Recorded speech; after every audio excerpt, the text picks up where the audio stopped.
Well, I hate to disappoint you, but we're not in sunny South Africa, simply because I have an M235i outside my front door and have done for the last 2 months. It's a cracking little car and the perfect car for the purposes of showing you how to drift a rear-wheel drive machine. It's a video I've been asked 1,000 times to produce, although I did actually do one many years ago.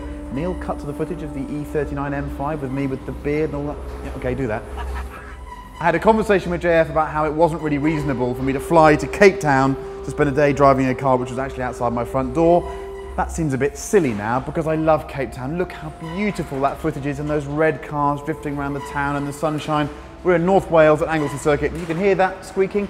That's the 50-mile-an-hour wind coming in at the doors. But that shouldn't matter because we're going to be inside the car, well I am anyway, drifting and showing you how to go sideways safely in a sensible place like a racetrack. Now this whole drifting lark begins before you even drive the car. So let's start sensibly. First of all, you'll notice we're not on a public highway. I can't stress that enough. If you want to learn how to make a car go sideways, don't do it on the public highway. Go to a circuit, go to an open airfield, go to somewhere where you can rent the space and do it properly. The next thing, make sure you're sitting in the correct position. For me, personally, get nice and low in the car. You have a better feel for what the car's doing around you if you're low. So the first thing I do is I get in the car and I move the seat to the lowest possible position. I then get my feet just right on the pedals. This is an M235i with the manual gearbox. I've got 3 pedals, perfect for skidding about.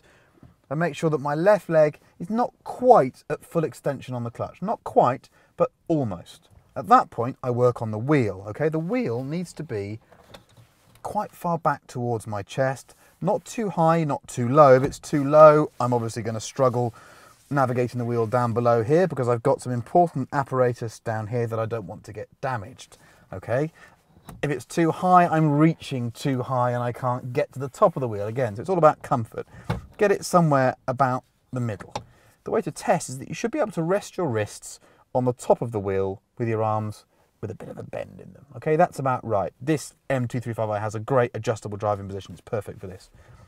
We cannot, sadly, do oversteer with all that lovely traction control and stability control mechanism working. So let's turn it off. There's a button here that says off. It now says DSC off on the dashboard, so we're without assistance. Next thing, roll forwards.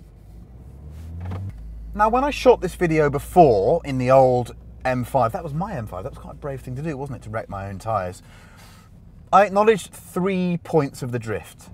Making the drift happen, sustaining the drift, and then gathering up from the drift. And do you know what?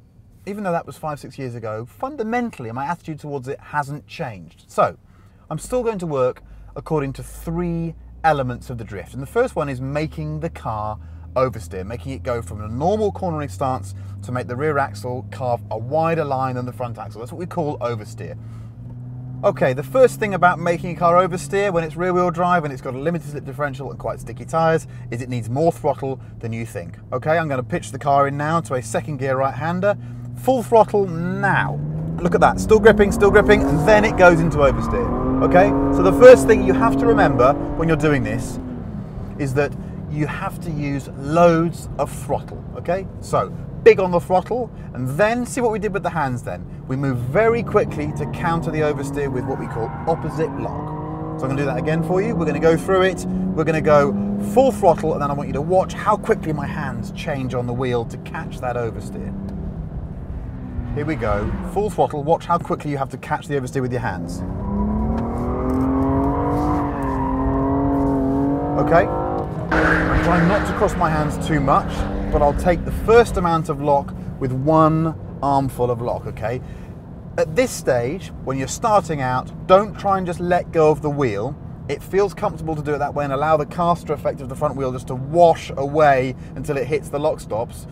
You might see me do that in some of my videos. It's lazy, it's not correct, but oddly enough, you earn the right to do it once you've learned how to do it the hard way. That's why I've always viewed it. You can let go of the wheel once you've learned to navigate the wheel first. It's a bit like learning to add up when you were a kid. They wouldn't let you use a calculator until you could do it properly, okay?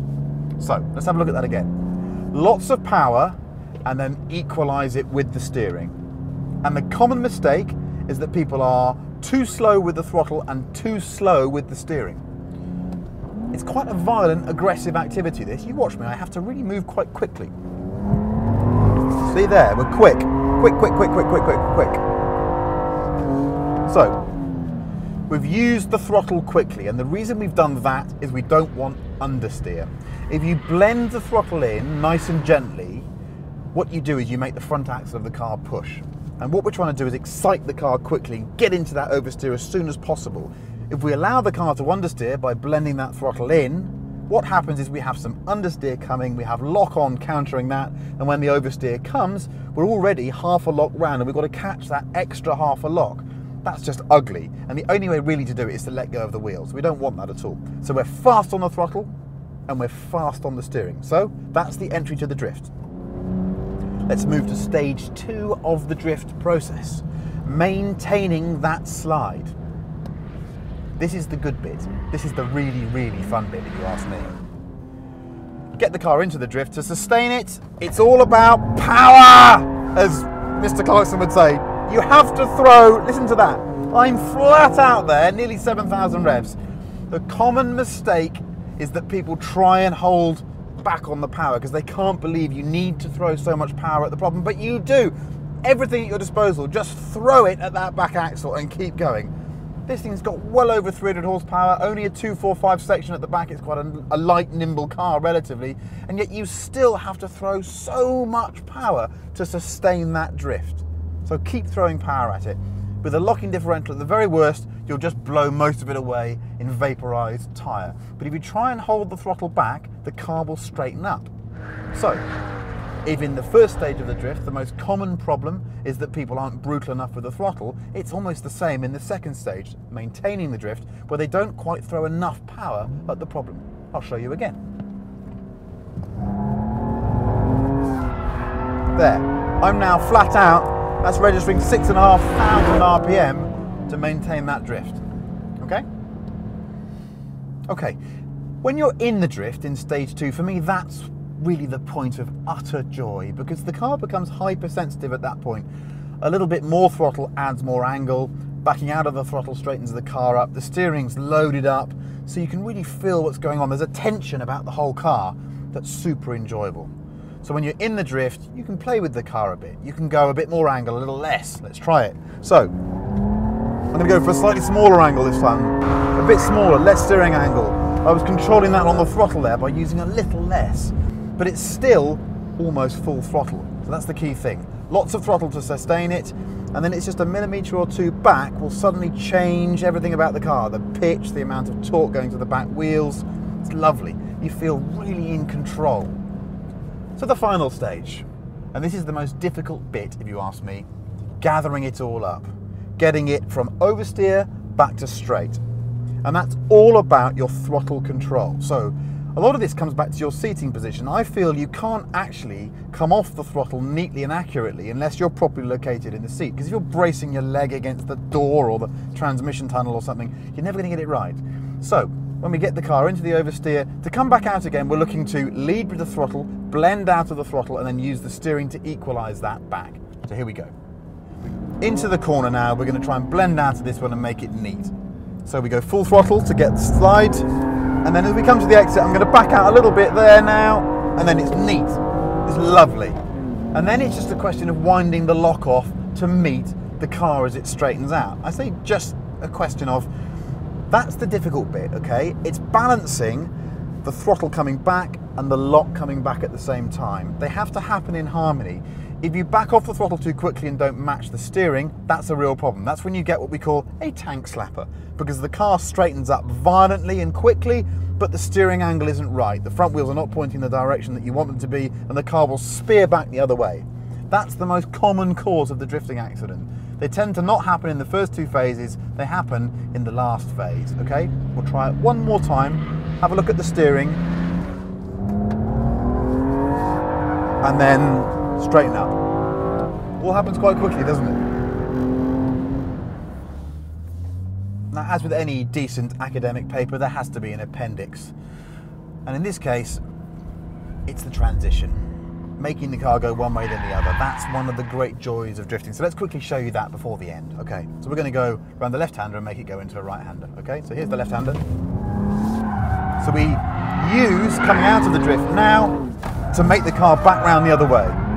Okay, so really what I've done there is at point 3, the third stage in the drift, when I wanted the car to go straight, I've actually been really aggressive on the throttle to pop it the other way. I've gone over the perpendicular and taken it into another drift.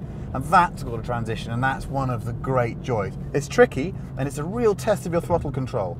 And you'll see I was letting go of the wheel because to navigate through that when it's spinning so quickly, it's quite difficult. So, what I would say is, learn stages 1, 2, and 3, and then when you've got the throttle control for 3, have a go at a transition, because that's a thing of real joy. And this car with this diff in is a little drift monster. I have to say, purely in the interest of filming, I'll have another go at that. Is that all right then?